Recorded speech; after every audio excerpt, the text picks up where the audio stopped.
We are going to analyze Aang, the Avatar, from a psychological perspective.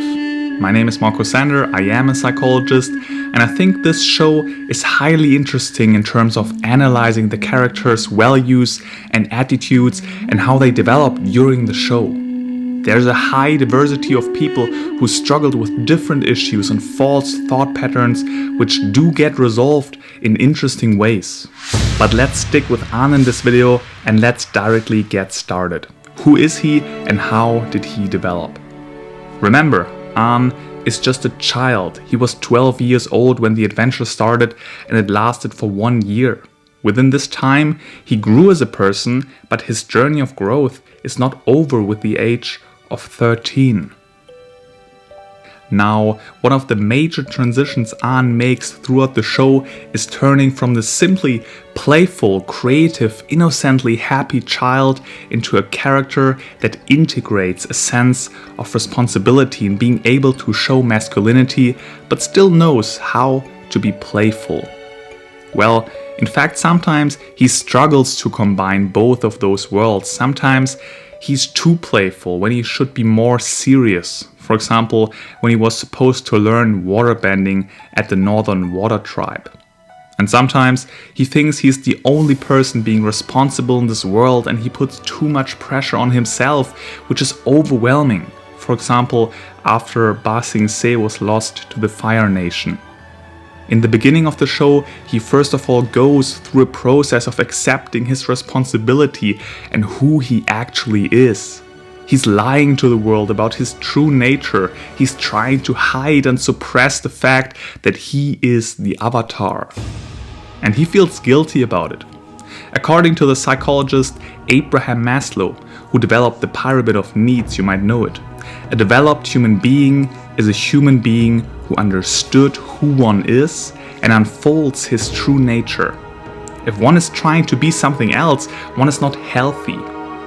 And the more Aang grows into his true role and character, the more harmonic his personality becomes.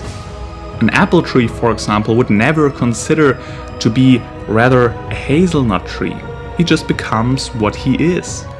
Humans have the tendency to fake and want to be something else, but it is a beautiful thing if one is unfolding authentically. I personally experienced this feeling when I started to study psychology. It felt authentic, it felt like it's me. It's the same with Aang. He finds his medium, he accepts who he is.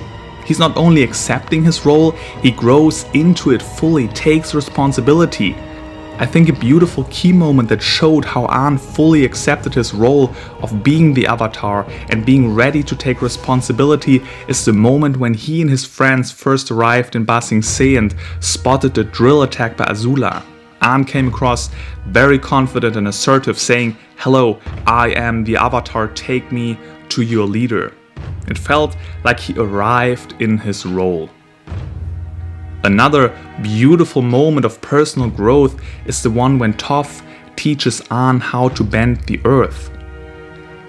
Earthbending is by nature the opposite of airbending and therefore the biggest opportunity for development for Aang.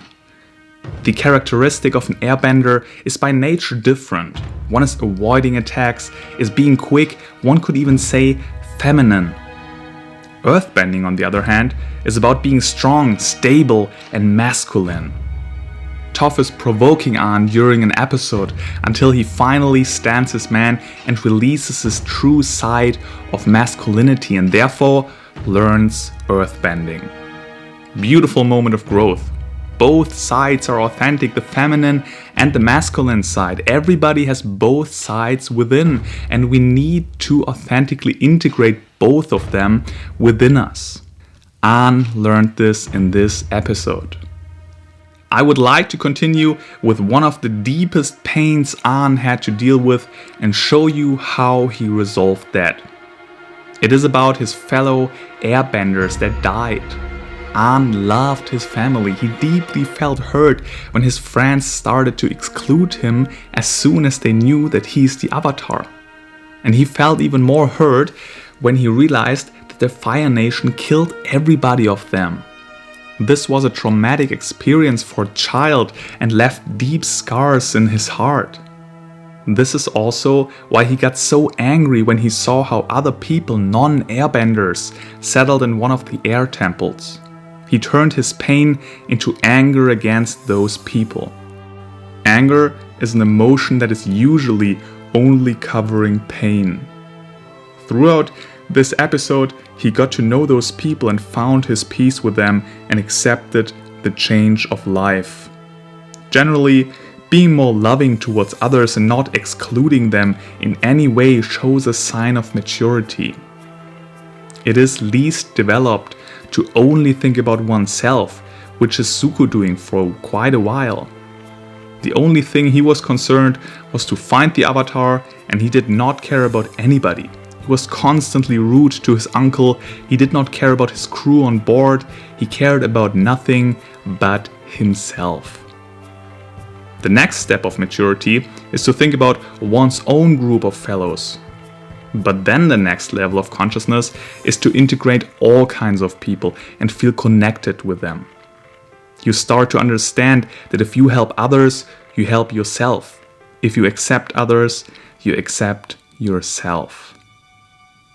The final step of maturity in regard to this matter is the insight that everything is connected, which is Aang, by the way, also understanding while opening his chakras at the Eastern Air Temple.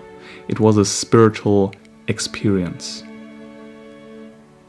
At the end of the day, Aang is a human being that has strengths and weaknesses as everybody of us.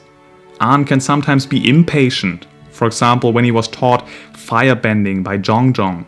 He can be lazy when he was taught to bend water at the Northern Water Tribe. And sometimes he can be impulsive when he, for example, withhold the map to Katara's and Sokka's father. But on the other hand, he has a sense of fairness. He's a helper with a big heart.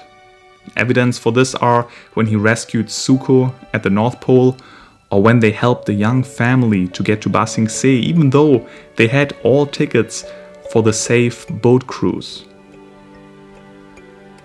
Lastly, I would like to talk about one major strength Aang is showing by resolving a major inner conflict regarding his inner values of not killing any human being or individual. Aang is even vegetarian. Killing the Fire Lord, which everybody expects him to do, goes totally against his value system. This evokes a huge inner conflict that Aang experiences. He openly admits that he does not know what to do when he will meet the Fire Lord. This is the first step of maturity, being open and honest about not knowing something. While looking for the answer and connecting to his past avatars, even they tell him to kill the Fire Lord. Aang is not falling for the authority bias, he still continues to look for another solution. He's not just blindly listening to the wise old avatars. And finally, he finds a noble answer that fits his value system, taking the airbender skills of Fire Lord Ozai.